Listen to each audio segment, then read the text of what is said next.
All right, let's dive into what these old photos can show us today, like flipping through one of history's core chapters. This is Henry Ford. On June 4th, 1896, 33-year-old Henry Ford wrapped up 2 years of work on a self-propelled wagon at his workshop on Bagley Ave, 58 in Dearborn, near Detroit. He dubbed his invention the Ford Quadricycle. There it is, a 2-cylinder engine pushing 4 horsepower, lightweight frame with bike wheels. No reverse gear and no brakes either. But this Ford Quadricycle birthed Ford Motor Company, which shook up the world, making cars part of everyday life.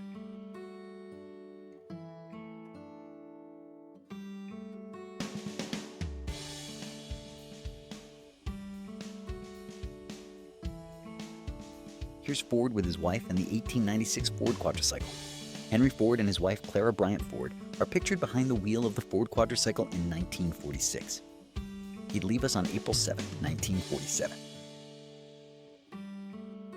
Next up is the following model. It already looks more like a real car, although locals called it a horseless carriage. But it stirred up some trouble by scaring horses and causing chaos. Detroit officials had him get a special permit to drive that gas buggy. Ford became America's first certified driver. Here's an interesting one. Henry Ford and his wife Clara Jane Bryant Ford visiting Thomas Edison and his wife Mina. Edison saw potential in Henry. He offered him a mechanical engineer post and later made him chief engineer at Edison Electric. Frankly, Edison was their first buyer of the quadricycle. That's the great Thomas Edison in New York City, 1916. He got snapped with his Ford Model T. This photo's from 1927. Henry Ford and his son Edsel, with the original 1896 quadricycle next to the 15 millionth Ford T. The value of Ford cars wasn't instantly clear. Henry and his wife worked hard, doing what we now call marketing. One day, Henry Ford became a real auto racer to grab folks' attention. He snagged a win in the 1902 car racing championship in America. 1902. Barney Oldfield drives the Ford 999. The car was named Arrow, but after a crash in 1903, Henry Ford bought it back, fixed it up, and called it 999.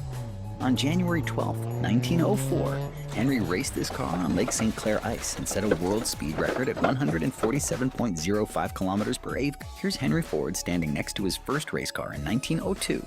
Barney Oldfield behind the wheel. Erna Eli Barney Oldfield was a born racer. His name meant speed in the early 20th century. Henry Ford, on the right, riding shotgun in a Ford Model N on October 1st, 1908. Ford Model N and Model S gave way to a car destined to shape industry. 1908. What do you think this car is?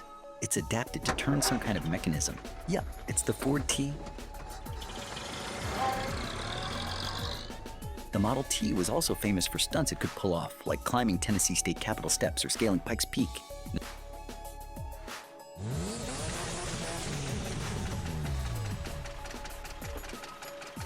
Well, things didn't always go as planned. Sometimes it was just like that.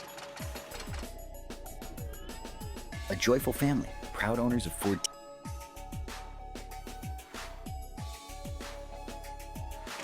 Looks like the driver done mixed up the gears. Happens even nowadays.